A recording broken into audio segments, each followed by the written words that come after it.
What's up, guys? How you doing? So I just finished making another video. I'm trying to keep them nice and short, especially for, within the veteran community. Veterans tend to have a short attention span, ADD, call it whatever it is. But I'm trying to keep them short. So let's get straight to it. What do you do after you receive your rating? Whatever it is that you're comfortable with, what do? You don't stop going to appointments. That's one thing you do. You don't stop going to appointments. Continue going to your appointments. The minute you stop going to your appointments, you can get your rating lowered. All right? The way the VA is going to see it is that you're good to go. And if you're good to go, you no longer need this rating, That's how the VA is going to see it. Be careful. Don't burn any bridges. That's another thing you don't want to do. So whatever networking you did, in order to get along with people and get to the rating that you are, and you've been going to these hospitals, you've been networking, talking to, and opening up. Don't stop, don't burn bridges, because at the end of the day, all of this gets reported back.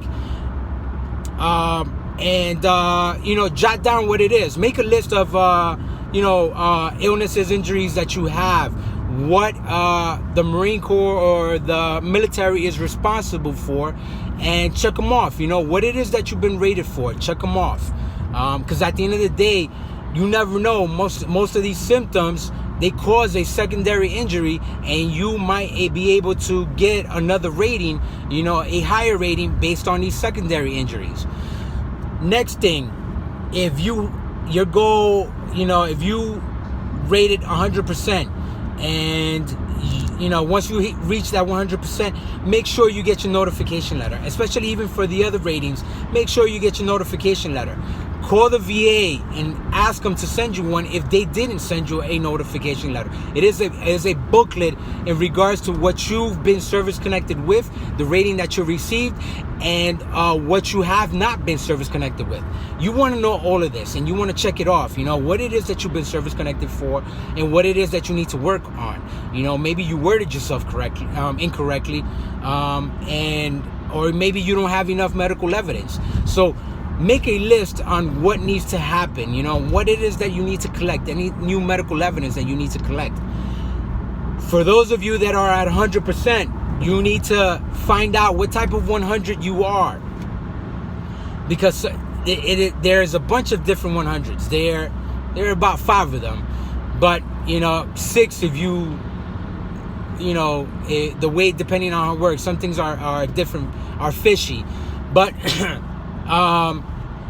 there's different 100%. So whether you are a scheduler, whether you are TDIU, whether you are PNT, which is permanent and total, or you are an IU, or you are a temporary 100, write them down, because you want to know at some point if you are a temporary 100 or you are a TDIU, which is a total disability individual unemployability. Oh my God, that's the first time I said that correctly.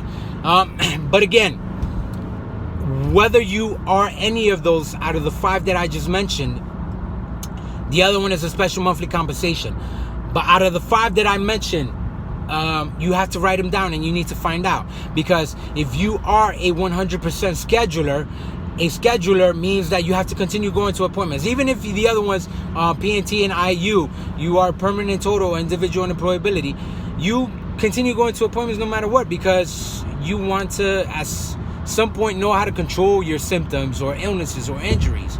You want to be able to how to control the pain, or control how to be able to make you sleep, or what it is that you'll be able to alter out of your situation, to be able to control that situation.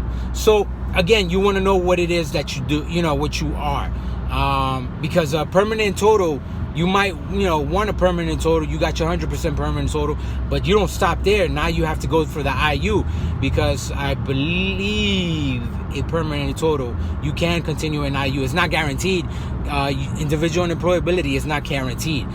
You will still have to go through the process in regards to going to the Social Security office and going through their medical examiner to figure out if you are you should be able to get SSDI, which is Social Security Disability Insurance.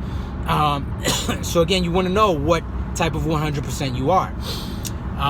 Again, if you are a 100% scheduler, continue your appointments. Why? Because for the first 5 years, you know, after on your 5th year, you will have another CMP exam, another compensation and pension exam. After that 5th year, if you end up keeping it, if you are you know, still doing bad, unable to control your symptoms, you keep it for another 5 years. At your 10th year, you end up getting another CMP exam. By this time, if they don't take it away, which they might not, if they don't take it away, you will probably still be a scheduler. But now you go on to the 20th year, and in the 20th year, you get another CMP. And even though it might be somewhat guaranteed that they won't take it away from you, there are little fishy things, you know, like people claiming that you're fraudulently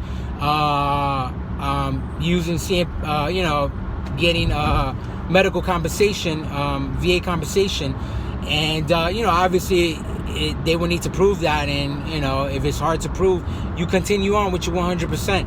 But again, at the end of the day, you know, you're still going through CMP exams, and you know, after you get that 100% scheduler notification, your time starts then, you know, and you have to wait. Now, if let's say PTSD is the easiest one that I could speak of. Let's say you hit 100% on PTSD and you have a combined rating of everything else, 100% on PTSD. That time clock starts then from when you get that, you know, you get that effective date. From once you get that effective date that you are 100% scheduler on PTSD, then from that effective date, count 5 years. That is when your next CMP exam is. After those 5 years, then another 5 years, which would be your 10th year. That's another CMP exam. And after that, your 20th year. So it's 3 more CMP exams you got to go. Continue going to your appointments, you know. You want to be able to keep all of this logged. And by the way, you know, the only way to keep it logged is going to your VA appointments. All right, guys? You know, permanent and total, everybody else, you know, the IUs, you want to go to your appointments no matter what, you know. You want to at least somewhat, and I'm not saying you want to get better, but you don't want to stop going to your appointments, you know, because it can be taken away, you know. So that would be number one reason to get things taken away from you. But do go to your appointments, all right, guys? Take care, and you have any questions, hit me up at CombatVetVlogger@gmail.com, vlogger with a V. Do me a favor, like and comment on this video, and subscribe to my YouTube channel, all right? Hit the alert button. Take care, guys. Have a good one.